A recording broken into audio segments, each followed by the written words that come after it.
አመንኩ ኮራው በምርጫዬ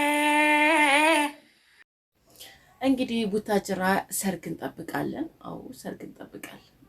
ምክንያቱም ያው ትናንትና መልስ ነበራቸው።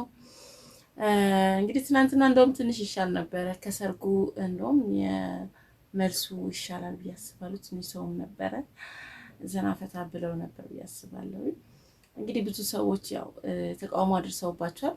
ያንን ተቃውሞ የነበራቸው ሰው በጾም መቼም በዛ ሰዓት ላይ እቺን አንድ 6 ቀኗን ጾም በቃ የክርስቶስ ጾም መጾም ነበረባችሁ። እናንተ እንኳን ሰው እንኳን እንዳይሳሳት ማድረግ ነበረባችሁ አይደለም ሰርጋችሁን ለመደገስ ማለት ነው። እንግዲህ የዛን ሰዓት ላይ እንግዲህ ሰይጣን የታሰረበት ሰዓት ነበር። እናንተ ሰርጋችሁ ላይ ሲጨፍሩ ነበር። ክርስቶስ የዛን ሰዓት ሁላችንም ያዘንበት ነበር። የክርስቶስ ቀን ነበር እና እናንተ ግን በዛ ሰዓት ላይ ሰርግ ማድረጋችሁ ግራ ገብቶኛል። ወይ ደግሞ ከዚህ ቀደም አድርጋችሁ ፋሲካ ላይ ዛ ብታደርጉት ደስ ይል ነበር። እንዴት እንደሆነ ባይታወቅም ብቻ ያው ትንሽ ሰውን ደበር አድርጋችሁታል። ያው መቼም የሰው መውደድ አላችሁና ሰዎችም ጀርባችሁን አላዞሩባችሁ ወደ እናንተ ተመልሷል። ያው ተደግሷል ማለት ነው። ምንድነው በጣም ደስ ያላችሁ ብላለች አንድ እህታችን። የአብርሃምና የሳራ ጋብቻ ያርግላችሁ። እኔ ያስለቀሰኝ ያለ ዳኒ ነው። እንደ ባለፈውም ሱፍ አለበሰም፣ ዛሬም ለምን የበዓል ልብስ አለበስክም? ሚዜዎቹ ላይ ወንዶቹ ትንሽ የሚዜ ልብስ አልነበረም የለበሳችሁት። ሴቶቹን ብዙም ደስ የሚል አልነበረም። ምን እንጃ እኔ ሰርግ ነው ወይንስ ድሮ ዕቃ ስንጫወት ትዝ ይላችኋል? እንደዛ አይነት ነገር ነበር የሚመስለኝ ነበረውና ለምን ሞቅ ደመቅ አላረጋችሁትም? ማድረጋችሁ ካልቀረ ሰርጋችሁን ያደበዘዘው እግዚአብሔር ያልባረከው ነገር ስለሆነ ነው ብዬ ነው የማስበው። ለምን ብትሉ ያልባረከ ያልኳችሁ በዛን ሰዓት የፈጣሪ ሐዘን ነበረ፣ እኛም ያዘንበት ቀን ነበረ። ክርስቶስ በዛ ሰዓት ላይ ሁላችሁም ኦርቶዶክስ ከሆናችሁ የምታምኑ ከሆነ ታውቃላችሁ ህመሙን የክርስቶስን ህመምና ሁላችንም ደስ የሚለን ቀን አልነበረም። የሐዘን ቀን ነው የዛን ሰዓት እና እነሱም አለባበሳቸውም ደስ አይል ምናምን ነገር ብቻ አላውቅም። እኔ ደስ አላለኝም። እናንተ ደስ ብሏችኋል? የጽጌም የዛችም ምናምን አለባበስ በዳኒ በኩልም በእንትና በኩልም ያለው ደስ አይልም ነበር። ምንም ድብዝዝ ያለው ለምንድን እንደሆነ ታውቃላችሁ? እግዚአብሔር ሲቀድሰው ነው የሚያምር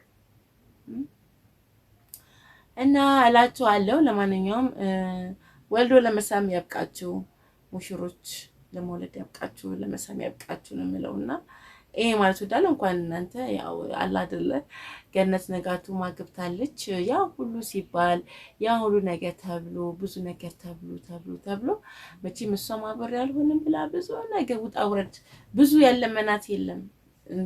እንትና ላይም ቀርባ ተለምናለች፣ ሚዲያው ላይ አብራ ትሰራለች። ግን አብራ የመኖሩ ፍላጎት በጭራሽ እንደሌላት ነበር ስትናገር የነበረው። ግን አንድ ጥያቄ አለኝ።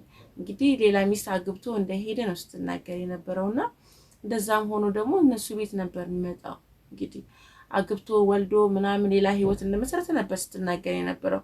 ተሳስቼ ከሆነ እስቲ ኮሜንት ጻፉልኝ። እና እንደዛ ስትል ነበረ። ግን ታዲያ እንዴት ነው? እኔ አንዳንዴ ሴት ከሆንኩኝ ለሴት ማሰብ አለብኝ። አዎ ልጆች እናት ነሽ፣ አብረሽ ወልደሻል፣ ብዙ ላይፍን አሳልፈሻል ምናምን እና ያን ሁሉ ቻሌንጅ ያን ሁሉ ችግር ያን ሁሉ ነገር አሳልፋችሁ እንግዲህ በፋሲካው ቀን ተጋብታችኋል።